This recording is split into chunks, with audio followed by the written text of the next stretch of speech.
माता की पूजा की जाती है। इस दिन नमस्कार, 20 मिनट 20 खबर में आपका स्वागत है। आपके साथ मैं हूं स्वप्निल। अगले 20 मिनट में आपको राजस्थान की 20 अहम खबरों से रूबरू कराएंगे। तो चलिए शुरू करते हैं 20 मिनट में 20 खबरों का सिलसिला। टोंक जिला अस्पताल है या अव्यवस्थाओं का अंबार? लगातार स्थानीय विधायक और कलेक्टर के दौरे और निर्देश के बाद भी अधिकारी हैं कि सुधरने का नाम नहीं ले रहे। इस बार राज्य मानवाधिकार आयोग अध्यक्ष न्यायमूर्ति गोपाल कृष्ण व्यास के औचक निरीक्षण के दौरान भी अस्पताल प्रशासन की लापरवाही खुलकर सामने आई। जस्टिस गोपाल कृष्ण व्यास जब अचानक सआदत अस्पताल का निरीक्षण करने पहुंचे तो वो जनरल वार्ड में शौचालय की जीर्ण शीर्ण हालत देखकर हैरान रह गए। इतना ही नहीं, अस्पताल में भर्ती मरीजों और उनके परिजनों ने अध्यक्ष को अस्पताल प्रशासन की शिकायत करते हुए बताया कि पूरे अस्पताल की हालत खराब है। पर्ची काउंटर से लेकर सिटी स्कैन के लिए पैसे देने पड़ते हैं।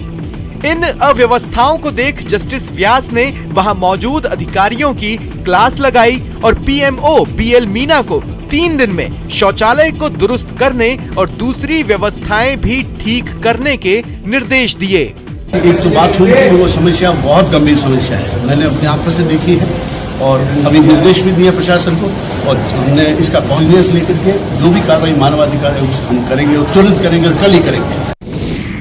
बड़ी मुश्किल से जिस जैसलमेर को कैबिन के मकड़जाल से आजाद करवाया था, एक बार फिर ये शहर उसी मकड़जाल में फंसता जा रहा है। इन दिनों यहाँ पर कैबिन लगाने की होड़ सी मची हुई है। खास बात यह है कि इस बार डेयरी बूथ के नाम पर जगह जगह कैबिन लगाए जा रहे हैं। हालांकि उन कैबिनों में दूध कम, दूसरे सामान ज्यादा बेचे जा रहे हैं। आपको बता दें कि पिछले कुछ महीनों में ही जैसलमेर में 30 से अधिक डेयरी बूथ लग चुके हैं। मुख्य सड़क के किनारे, पर्यटन स्थलों के साथ साथ फुटपाथ पर ये कैबिन लग रहे हैं और ये भी बताया जा रहा है कि इतने और कैबिन अभी और लगेंगे। अंदाजा इस बात का लगाया जा सकता है कि 3 किलोमीटर के दायरे में ये इतनी सारी कैबिन यहाँ के सौंदर्य को किस तरह से बिगाड़ कर रख देंगे। हैरानी की बात यह है कि पीले रंग के कैबिन लगाने की अनुमति चंद रुपयों के कमीशन के लिए भले ही दी जा रही हो, लेकिन ज्यादातर कैबिन में डेयरी प्रोडक्ट की जगह दूसरे सामान बेचे जा रहे हैं और ये छोटे मोटे प्रोविजन स्टोर की तरह काम कर रहे हैं। केवल डेयरी उत्पाद बेचते हो तो अलग बात है। मेरा प्रशासन से, नगर परिषद के हमारे कार्मिकों से केवल इतना ही अनुरोध है कि जैसलमेर शहर के सौंदर्य को न बिगाड़े, उसके मूल स्वरूप को न बिगाड़े। जिसने भी इन तस्वीरों को देखा देखता रह गया। पूरा का पूरा ठेला आग के गोले में बदल गया था और उससे आग की भयंकर लपटें निकल रही थी। ठेले में लगी आग की ये दिल दहला देने वाली तस्वीरें श्रीगंगानगर के सूरतगढ़ की है। बताया जा रहा है कि यहाँ के चरण सिंह चौक पर एक चाट पकौड़ी की रेहड़ी में ये आग गैस सिलेंडर में लीकेज की वजह से लगी थी, जिसने कुछ ही सेकंड में पूरे ठेले को आग के गोले में बदल दिया।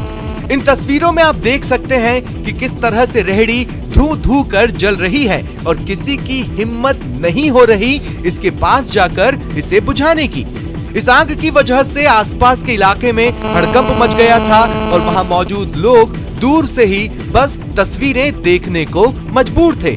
कुछ देर के बाद इस आग की खबर पाकर फायर ब्रिगेड की टीम मौके पर पहुंची और आग बुझाने की कोशिशें शुरू हो गई। फायर ब्रिगेड की टीम ने किसी तरह से ठेले के अंदर से सिलेंडर तो बाहर निकाल लिया, लेकिन उसमें लगी आग को बुझाने में उनके पसीने छूट गए। बताया जा रहा है कि लक्ष्मी चाट भंडार नाम के इस ठेले पर लगे गैस सिलेंडर में पुरानी पाइप लगी थी, जिसकी वजह से उससे गैस लीक होने लगी और फिर आग लग गई। बाड़मेर मेडिकल कॉलेज के अस्पताल परिसर में एक बीएसएफ जवान और कार चालक के बीच मामूली कहासुनी हो गई, जिसके बाद गुस्साए बीएसएफ जवान ने कार चालक अधेड़ व्यक्ति को नीचे उतारकर उसकी पिटाई कर दी। हंगामे को देख मौके पर बड़ी संख्या में भीड़ जमा हो गई।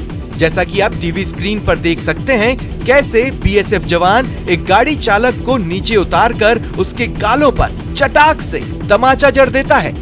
जानकारी के मुताबिक एक ऑल्टो चालक अस्पताल में एंट्री कर रहा था। इसी दौरान सड़क पर खड़ी बीएसएफ जवान की बाइक से उसकी कार छू गई, जिसके बाद कार चालक ने बीएसएफ के जवान के पैर पकड़कर माफी भी मांगी, लेकिन गुस्साए जवान ने ऑल्टो चालक को 3-4 थप्पड़ जड़ दिए। इसके बाद भी कार चालक ने पैर पकड़कर माफी मांगी, लेकिन बीएसएफ जवान उसकी गाड़ी की चाबी और पेपर लेकर वहां से निकलने लगा। हालांकि आसपास की भीड़ जब बीएसएफ जवान का विरोध करने लगी तो उसके तीखे तेवर नरम पड़े और उसने चाबी और पेपर लौटा दिए। कोटा के दादाबाड़ी थाना पुलिस पर एक युवक और उसके परिवार ने मारपीट के आरोप लगाए हैं। मामले में पुलिस ने मारपीट से इनकार करते हुए कहा है कि युवक को आपसी झगड़े के बाद गिरफ्तार किया गया था। इस मामले में एक वीडियो भी गुरुवार शाम को सामने आया, जिसमें युवक और पुलिसकर्मियों के बीच गिरफ्तारी को लेकर धक्का मुक्की होती नजर आ रही है। कोटा ग्रामीण में रहने वाले समीर का आरोप है कि पुलिसकर्मियों ने बेवजह उसे पकड़ा और मारपीट की। समीर के मुताबिक उसके मामा दादाबाड़ी इलाके में रहते हैं। 21 मार्च को उसके पड़ोस में रहने वाले कुछ असामाजिक तत्वों ने उसके घर में घुसकर मारपीट की थी। इसकी जानकारी मिलने पर वो वहां पर पहुंचा और दादाबाड़ी थाने में शिकायत लिखवाई। इसी दौरान बदमाशों ने फिर से घर में घुसकर मारपीट कर दी।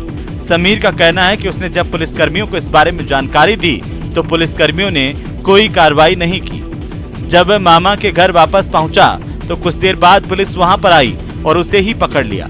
जबरन उसे गाड़ी में डाला और थाने ले जाकर मारपीट की। इधर पुलिस उपाधीक्षक अंकित जैन ने कहा है कि मारपीट के आरोप गलत हैं। 21 मार्च को दो पक्षों के बीच में झगड़ा हुआ था। मामले में दोनों ही पक्षों को पकड़ा था। समीर को भी शांति भंग में गिरफ्तार किया गया था। किसी भी पुलिसकर्मी ने कोई मारपीट नहीं की। फिलहाल दादाबाड़ी थाना पुलिस पूरे मामले की जांच कर रही है। झुंझुनू के पिलानी में स्थित आदर्श कॉलोनी में चोरों ने दिन दहाड़े चोरी की वारदात को अंजाम दिया। कार से आए चोरों ने एक मकान में घुसकर सोने चांदी के जेवर और 20,000 कैश चोरी कर लिए। बताया जा रहा है कि मकान मालिक अपनी पत्नी के साथ नजदीकी दुकान पर गया था। पीछे से चोरों ने बंद मकान में सेंध लगा दी। खास बात यह है कि चोरी की वारदात घर के बाहर लगे सीसीटीवी में कैद हो गई। सूचना पर पुलिस पहुंची और मौका मुआयना किया। चोर घर से 20,000 नकद और सोने चांदी के जेवरात चोरी कर ले गए। बिरदी चंद कानोडिया, जिनके घर चोरी हुई है, उनका कहना है कि वो गुरुवार की सुबह करीब 10 बजे पत्नी के साथ घर से कुछ दूर दुकान पर गए थे। घर में ताला लगा हुआ था।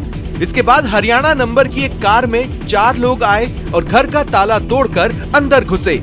घर के पास लगे कैमरे में एक कार नजर आ रही है।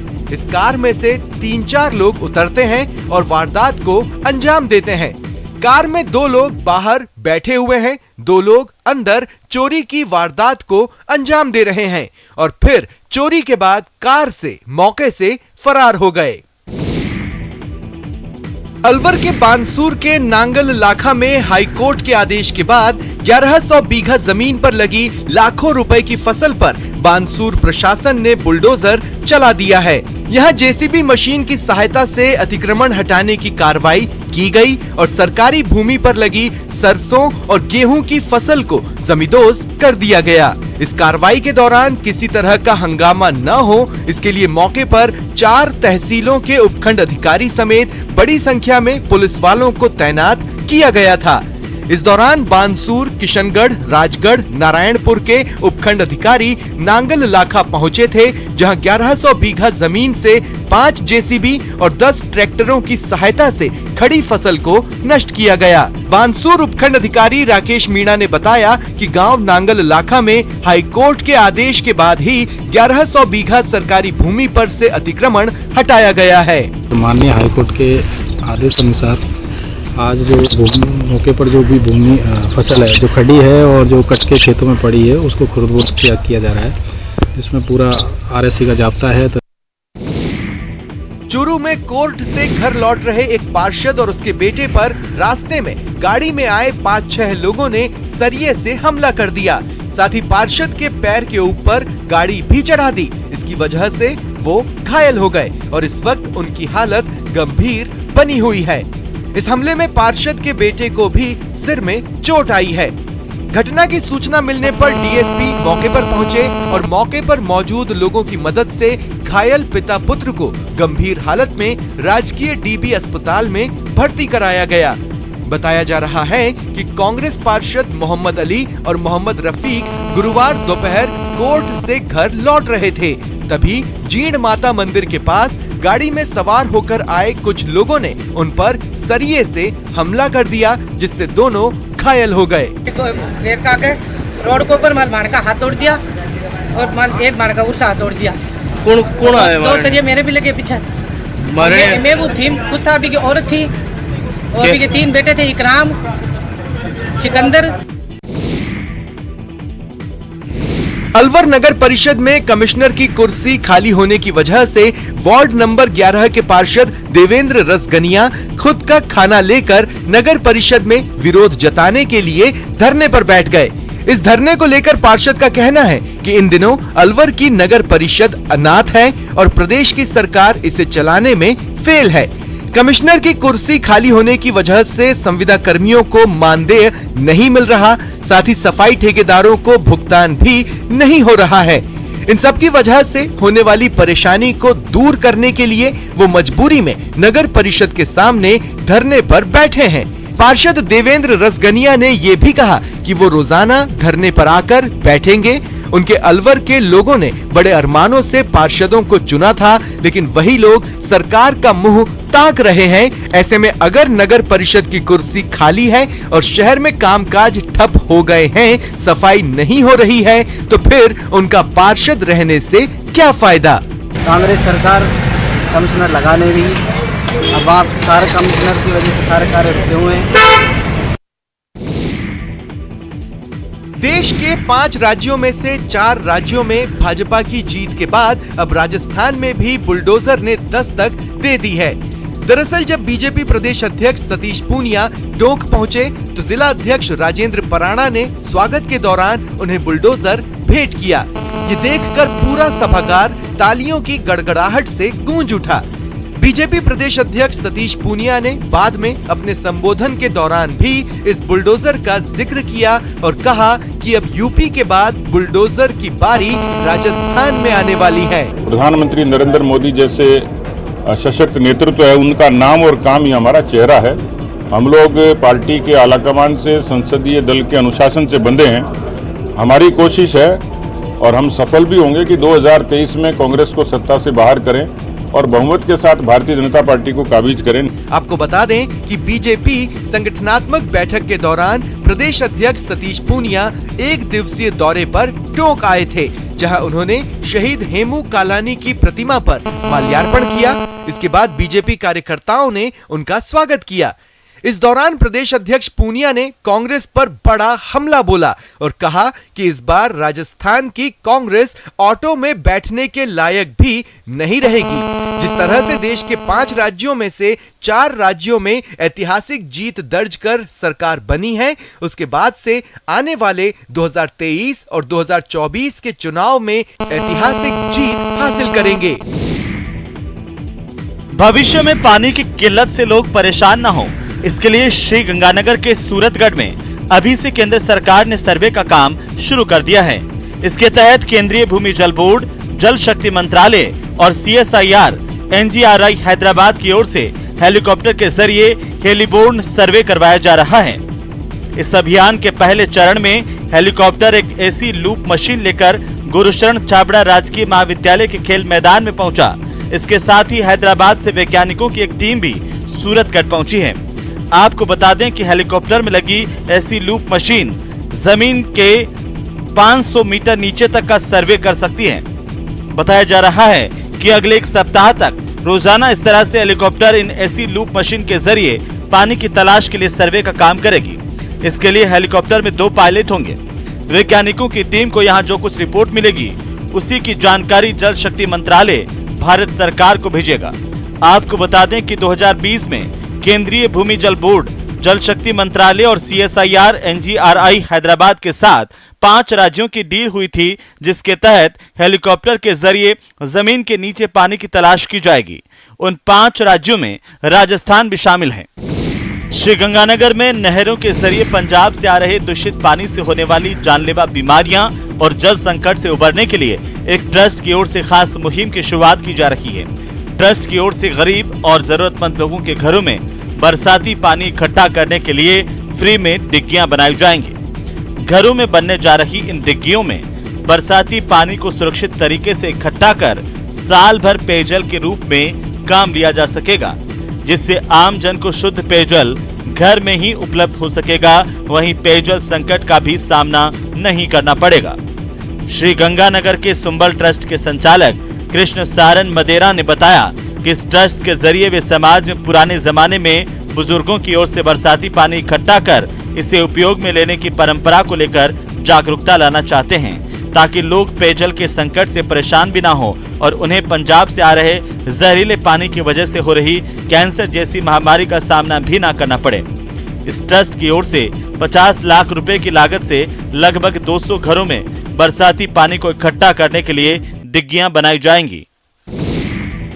एक बेसहारा महिला की मदद के लिए इन दिनों धौलपुर पुलिस की चर्चा जयपुर तक हो रही है और सीएम अशोक गहलोत ने भी बेसहारा महिला की मदद के लिए 51,000 की आर्थिक सहायता भेजी है। दरअसल धौलपुर इलाके के खिड़की मोहल्ला में कल बेसहारा सोमवती के घर में आग लग गई थी और उसका सब कुछ जलकर राख हो गया था।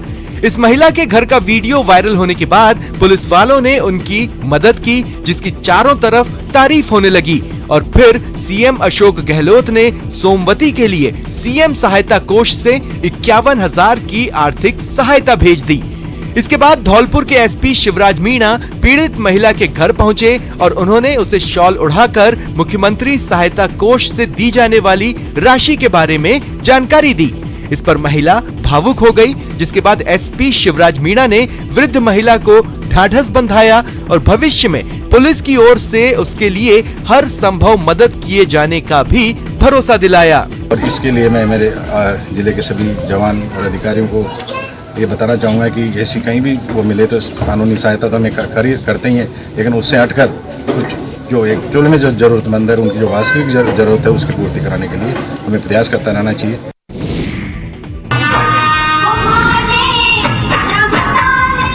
राजस्थानी परंपरा के सबसे बड़े महोत्सव में से एक थार महोत्सव की शुरुआत हो गई है।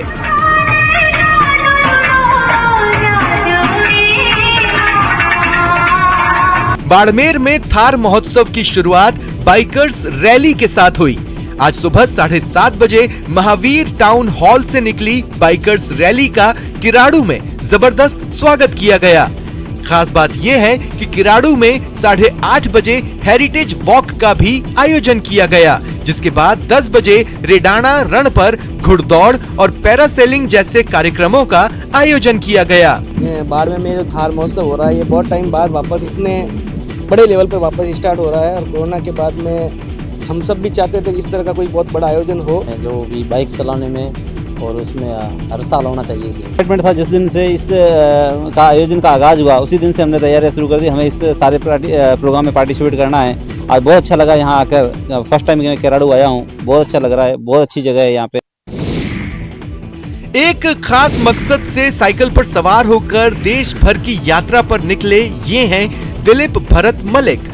दिलीप भरत मलिक महाराष्ट्र के नागपुर के रहने वाले हैं और वो नागपुर से ही साइकिल लेकर 45,000 किलोमीटर के सफर पर निकले हैं। अपने इस सफर में वो देश भर की यात्रा करेंगे और हर जगह साइकिलिंग को बढ़ावा देने के साथ साथ बेटी बचाओ बेटी पढ़ाओ का संदेश दे रहे हैं। सैनिकों को समर्पित इस यात्रा के दौरान दिलीप भरत मलिक जब हनुमानगढ़ पहुंचे तो उनका खास स्वागत किया गया। मलिक का कहना है कि उनकी यात्रा 26 जनवरी 2022 को नागपुर से शुरू हुई थी और करीब एक साल में 45,711 किलोमीटर की यात्रा के बाद इसका समापन भी नागपुर में ही होगा। उनके मुताबिक उनकी यात्रा का बहुउद्देशीय संदेश है, जिसमें सैनिकों का सम्मान, बेटी बचाओ बेटी पढ़ाओ, नशा मुक्ति, साइकिलिंग को बढ़ावा देना और पेड़ बचाना पेड़ लगाना शामिल है। भारत देश के शहीद जवानों के लिए श्रद्धांजलि, बेटी बचाओ बेटी पढ़ाओ, स्वच्छता अभियान, पेड़ लगाओ पेड़ बचाओ, नशीली चीज से नौवीं युवकों को मुक्त करा जाए, प्रदूषण से बचाया जाए। और ऐसे ही दोस्तों आप अपना फिटनेस में ध्यान रखिए। युवक युवकनी से मैं रिक्वेस्ट कर रहा हूँ कि जिसमें कि हिंदुस्तान में, भारत में ऐसे युवक युवकनी की जरूरत है। Master blaster cricketer Sachin Tendulkar की पत्नी डॉक्टर अंजलि तेंदुलकर उस वक्त भाव विभोर नजर आई जब रणथंभौर में सफारी के दौरान उनकी गाड़ी के सामने एक बाघ आ गया। गुरुवार की शाम को सफारी के दौरान जब अंजलि तेंदुलकर की गाड़ी जोन 3 से होकर गुजर रही थी तभी उन्हें बाघ के दर्शन हुए। आपको बता दें कि अंजलि अपनी फैमिली फ्रेंड्स के साथ रणथंभौर पहुंची हैं और वे यहां के सवाई विलास होटल में ठहरी हैं। इससे पहले डॉक्टर अंजलि तेंदुलकर मुंबई से जयपुर फ्लाइट से पहुंची थीं और इसके बाद वो चाइल्ड लाइफ बोर्ड के मेंबर सुनील मेहता और अन्य फैमिली फ्रेंड्स के साथ वाया रोड सवाई माधोपुर पहुंची। उनका 2 दिन रुकने का कार्यक्रम है। डॉक्टर अंजलि अपने फ्रेंड्स के साथ टाइगर सफारी का आनंद लेने के लिए शाम की पारी में जंगल सफारी पहुंची, जहां उन्हें जोन 3 में टाइगर के दीदार हुए। State wild life board member Sunil Mehta ने बताया कि राजस्थान में सेलिब्रिटीज का जंगल सफारी का फ्लो पहले से काफी बढ़ गया है। सचिन तेंदुलकर और उनका परिवार वन्यजीव संरक्षण को लेकर काफी संवेदनशील है। इससे पहले सचिन तेंदुलकर समेत पूरा परिवार उनके साथ महाराष्ट्र में ताडोबा टाइगर रिजर्व में जंगल सफारी कर चुका है और अब सचिन की पत्नी और पारिवारिक मित्र रणथंभौर में जंगल सफारी पर आए हैं। जोधपुर नगर निगम दक्षिण के स्वच्छता ब्रांड एम्बेसडर और बाल कलाकार हेमांग थानवी की ओर से तैयार किए गए स्वच्छता सॉन्ग को महापौर दक्षिण वनीता सेठ और आयुक्त दक्षिण अरुण कुमार पुरोहित ने लॉन्च कर दिया है।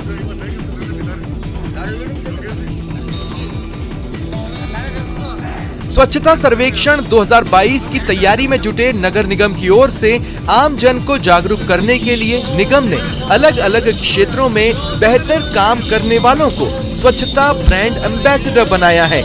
उन्हीं ब्रांड एम्बेसडर्स में से एक है हेमांग थानवी, जिसके लिखे गीत को लॉन्च किया गया। खास बात यह है कि इसके लिए एक वीडियो भी तैयार किया गया है, जिसके जरिए स्वच्छता का संदेश दिया गया है। निगम दक्षिण स्वच्छता सर्वेक्षण अभियान का ब्रांड एम्बेसडर बनाए जाने पर महापौर वनीता सेठ मैम का दिल से आभार व्यक्त करता हूँ। और हम बच्चे ही देश का भविष्य हैं और स्वच्छता में ही ईश्वर का निवास है। और उसका ये आज एक वीडियो लॉन्च किया है ताकि जो छोटे बच्चे हैं वो भी स्वच्छता की ओर रहे और उनके कहने से बड़े लोग भी समझें। और जो हम बार बार कह रहे हैं कि जो गार्डन है या आसपास के एरिया को साफ सफाई रखें, उसमें जोधपुर नंबर 1 है। पूरे प्रदेश के साथ श्रीगंगानगर में भी हर्षोल्लास के साथ शीतलाष्टमी मनाई जा रही है। इस मौके पर श्रीगंगानगर के ई ब्लॉक स्थित शीतला वाटिका में मां शीतला के भक्तों की भीड़ लगी हुई है और यहां पर आए लोग मां शीतला को ठंडे पकवानों का भोग लगा रहे हैं।